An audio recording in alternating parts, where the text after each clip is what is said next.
Bienvenue dans ce nouvel épisode du podcast. Je suis très heureux de te retrouver, comme chaque mardi. Le podcast, c'est vraiment le rendez-vous qui, depuis 3 ans, est présent, me nourrit profondément.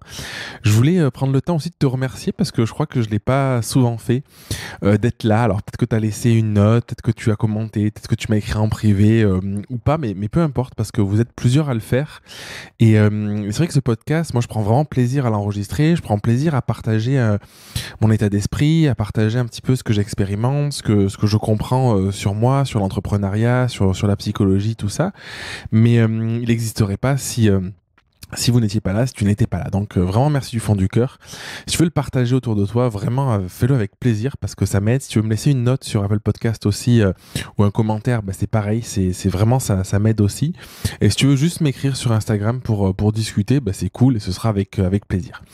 Avant de te parler du sujet du jour, du coup, je voulais aussi te dire que tu peux regarder dans les notes du podcast. J'ai écrit une vidéo où je te pose 4 questions. C'est 4 questions qui sont assez simples, qui sont assez profondes pour découvrir ta zone de génie, pour commencer à mettre des mots dessus et pour l'appliquer dans ton entreprise. Et pourquoi je t'invite à faire ça? Parce qu'aujourd'hui, on va parler justement d'un sujet ô combien important qui est pourquoi développer sa singularité. Donc derrière la singularité, je comprends aussi, j'englobe la zone de génie et je vais t'expliquer tout ça tout de suite.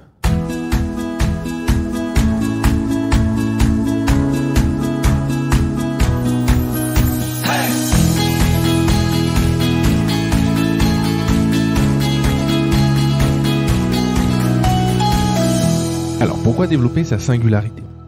Déjà, qu'est-ce que c'est la singularité? De mon point de vue, c'est quelque chose qui est assez personnel. Peut-être que tu n'as pas conscience de ça, peut-être que tu en as conscience, peut-être que tu partages cette idée ou pas.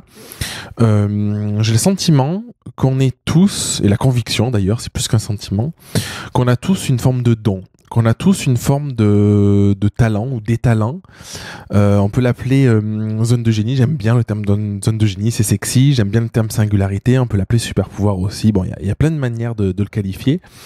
Et c'est ce truc qui fait que tu es unique, et que ce que tu as apporté est unique. Donc, pourquoi c'est important? Du coup, c'est la question de le développer. C'est pas tant le fait de le développer, où c'est important d'arriver à le saisir, c'est d'arriver à comprendre pourquoi tu as cette singularité, quelle est cette singularité, et de développer ton entreprise en fonction de celle-là. Qu'est-ce que j'entends par développer ton entreprise en fonction de celle-là? C'est de la mettre au centre de ta vie.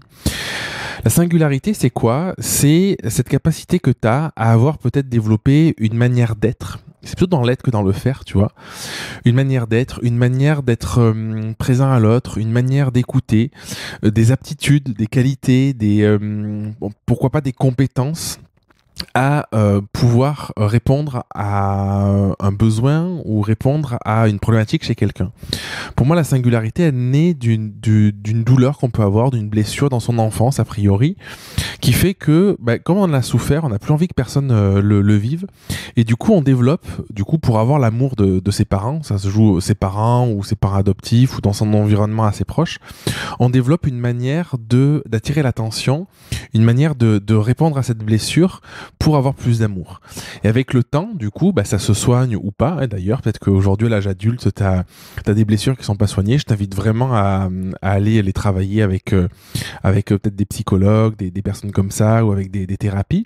Mais en tout cas, en fait, cet environnement-là, ces blessures que tu as pu te créer, les problèmes que tu as pu avoir, ont fait que tu as développé une faculté à être plus attentif que d'autres personnes dans certains domaines. Peut-être que tu as développé une faculté d'empathie, une faculté d'hypersensibilité, une faculté à voir chez les autres peut-être une tristesse, une douleur ou à percevoir quelque chose, peu importe, tu vois, c'est vraiment propre à chacun.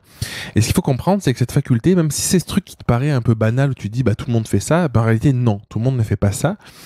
Et quand tu mets le doigt dessus, quand tu comprends ce que c'est et que tu le conscientises, toute une histoire de conscientisation, je crois, du coup tu peux ensuite l'utiliser dans ton entreprise. Et tu vis pas la même vie, tu vis pas la même manière quand dans ton entreprise, peu importe ton activité, tu l'as fait un peu en mode je subis et je fais ce qu'il faut faire ou ce qu'on dit qu'il faut faire, ou si tu as conscience que ta vraie force, ta vraie valeur, c'est peut-être d'avoir une capacité d'écoute, une capacité de compréhension, une capacité de créer du lien, par exemple, et que du coup, ou de fédérer, par exemple, des personnes, et du coup, tu vas utiliser cette zone de génie, cette singularité, au cœur de ton entreprise. Ça change tout parce que tu vas plus faire les choses parce qu'il faut le faire ou parce qu'on t'a dit qu'il fallait le faire, mais tu vas les faire avec sens et surtout en utilisant beaucoup moins d'énergie, beaucoup moins de temps, la plupart du temps, et en te sentant aussi parfois plus utile, plus valorisé. Je pense pas que ce soit nécessaire de chercher à se sentir absolument utile, mais je pense que c'est un bon indicateur de on est dans un truc où, en fait, on sent qu'on peut vraiment aider. Et ça change tout aussi parce que ça te permet de te connecter un peu à ce qu'on peut appeler ta mission de vie ou te connecter à ces choses-là qui font que, en fait, tu apportes réellement quelque chose au monde. Et récemment, dans la Grau Academy, on a eu un atelier. C'était un atelier sur la zone de génie, justement, spécifiquement. On parlait de comment la définir, comment mettre des mots dessus. On parlait aussi de cette mission de vie. On parlait aussi de la vision. Tout ça, c'est lié. Et du coup, les membres, en fait, ce qui était fort, c'est de se rendre compte qu'il y avait des choses qui étaient a priori assez banales, assez basiques, qui faisaient naturellement tout le temps et qui avaient une vraie valeur. Et en fait, comme tu le fais tout le temps, t'as pas l'impression que c'est un truc de fou furieux, quoi. T'as pas l'impression que c'est le truc qui va tout changer. Sauf qu'en réalité, c'est ce truc que tu fais tellement tout le temps, qui est tellement naturel, qui est tellement presque inné, que du coup, c'est hyper fluide et t'es très bon là-dedans ou t'excelles là-dedans. Et du coup, les membres, en fait, c'était beau de les voir aussi se dire, attends, ce truc-là, en fait, qui me paraît anodin, ouais, je comprends que j'ai cette blessure, je comprends que j'ai développé ces facultés, je le fais naturellement. Mais du coup, je le mets pas assez en avant dans mon activité et je vais décider de le mettre en avant vraiment pour encore plus satisfaire mes clients, pour être encore, je veux dire, meilleur dans ce que je fais. C'est pas une recherche d'être meilleur à tout prix ou de satisfaire ses clients, mais en tout cas pour vraiment kiffer ce qu'on fait et que les personnes avec qui on travaille, on puisse réellement les aider dans cet apport qu'on a personnel et qu'on puisse juste kiffer notre vie, notre quotidien. Donc, je voulais te faire cet épisode parce que en ce moment, on entend beaucoup parler de toutes ces notions de singularité, de zone de génie, de super pouvoir, de dons, de talent, de tout ça. Pour moi, c'est pas clair. Je dis pas que ma définition c'est la meilleure ou c'est l'unique. En tout cas, c'est ma vision.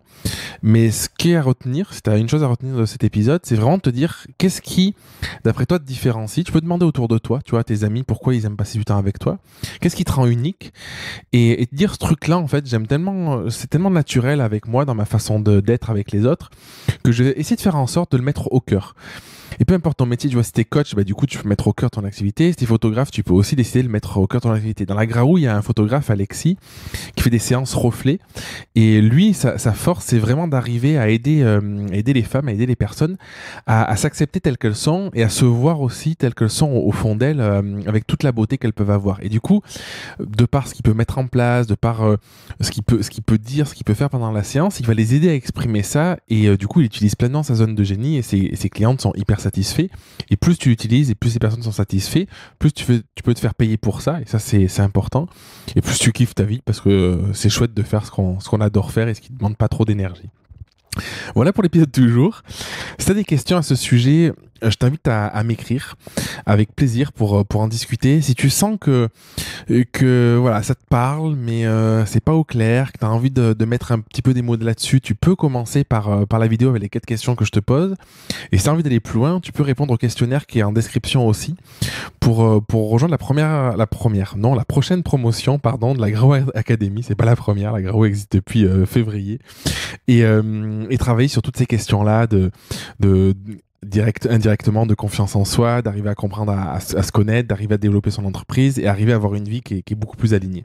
Je t'embrasse, je te souhaite une très très belle fin de journée. Merci d'avoir écouté l'épisode jusqu'au bout. Si tu veux participer à l'émission et me poser une question, je t'invite à te rendre sur www.jeremyguillaume.fr/podcast et à remplir le formulaire prévu à cet effet. Je te donne quant à moi rendez-vous mardi prochain pour un nouvel épisode. Et en attendant, si ce n'est pas déjà fait, je t'invite à t'abonner et à laisser un avis sur Google Podcast ou Apple Podcast. Et si tu penses que cet épisode peut aider une personne de ton entourage, je t'invite à lui partager afin de l'aider à avancer. Je t'embrasse.